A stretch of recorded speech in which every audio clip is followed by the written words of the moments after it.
Dalam beberapa hasil lembaga survei terakhir, nama Ganjar Pranowo kerap nangkring di posisi atas. Tak mengherankan bila Gubernur Jawa Tengah ini digadang-gadang sebagai salah satu calon kuat suksesor Jokowi guna menduduki kursi Presiden Republik Indonesia periode tahun 2024 sampai tahun 2029. Namun, namanya juga politik, ada saja pihak-pihak yang kurang berkenan dengan kader PDI Perjuangan tersebut. Cacian, makian, bahkan tudingan bahwa Ganjar merupakan copy-paste dari Presiden Jokowi ini tak urung meluncur deras dari pihak-pihak yang benci terhadapnya. Tuduhan lebih tendensius pun juga tak ketinggalan bersarang ke pihak Ganjar. Pria kelahiran Karanganyar tanggal 28 Oktober tahun 1968 ini, dianggap tidak pantas meneruskan kepemimpinan Presiden Jokowi. Menurut hipotesa penulis, apapun yang dituduhkan pihak lain adalah wajar pada era demokrasi, selama tidak menyerang hal-hal yang sifatnya pribadi. Tapi, fakta di lapangan jelas tidak bisa dibantah. Dari sekian banyak kader PDIP, Ganjar Pranowo adalah sosok yang elektabilitasnya paling moncer. Dari beberapa kali hasil survei beberapa lembaga kompeten, Ganjar hampir selalu berada di puncak, meski kadang bergantian dengan Prabowo Subianto dari Partai Gerindra, atau Anies Baswedan, bakal capres dari Partai Nasdem. Hasil rilis lembaga survei Indeks Stat Indonesia, tanggal 6 November tahun 2022, Ganjar Pranowo menduduki peringkat teratas dengan 28,1%, unggul dari Prabowo Subianto dengan raihan 22,1% dan Anies Baswedan hanya 17,3% sebagai capres pilihan publik. Sebelumnya, hasil survei Carta Politika, yang digelar pada 6 hingga tanggal 13 September tahun 2022, lagi-lagi elektabilitas Ganjar Pranowo berada di atas, dengan 31,3%. Prabowo Subianto di posisi kedua, 24,4%, disusul Anies Baswedan dengan 20,6% suara.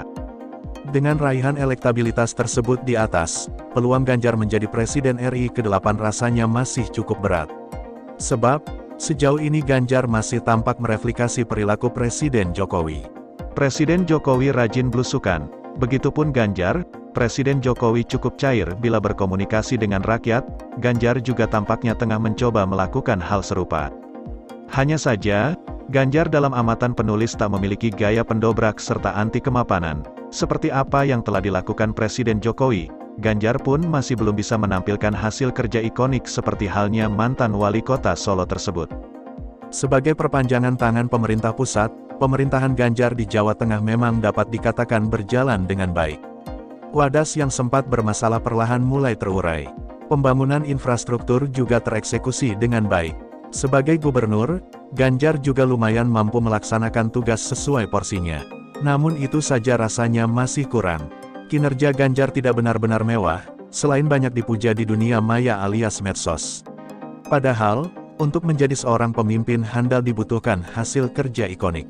Lihat saja Presiden Jokowi sewaktu masih menjadi wali kota Solo, ada beberapa kebijakan ikonik, meski dampaknya harus berseberangan dengan Gubernur Jawa Tengah kala itu, Bibit Waluyo. Saat menjadi Gubernur DKI Jakarta, Jokowi langsung membuat terobosan.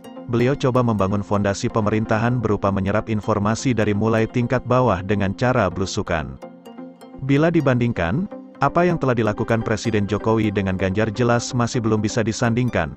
Jadi, apabila tidak ingin dipermalukan oleh dua calon rivalnya, Prabowo Subianto atau Anies Baswedan, Ganjar Pranowo harus benar-benar mampu membuktikan dirinya dengan inovasi dan membuat kebijakan sensasional yang bisa meningkatkan kepercayaan publik, bukan hanya sekadar jadi copy-paste Presiden Jokowi. Dengan dianggap sebagai penerus Presiden Jokowi, atau disebut sebagai kopasnya, sebenarnya bisa jadi faktor utama tingginya elektabilitas Ganjar. Tapi, sekali lagi modal itu saja tidak akan cukup untuk mengarungi seluruh proses elektoral. Modal tersebut rasanya tidak akan membawa Ganjar kemana-mana. Salam.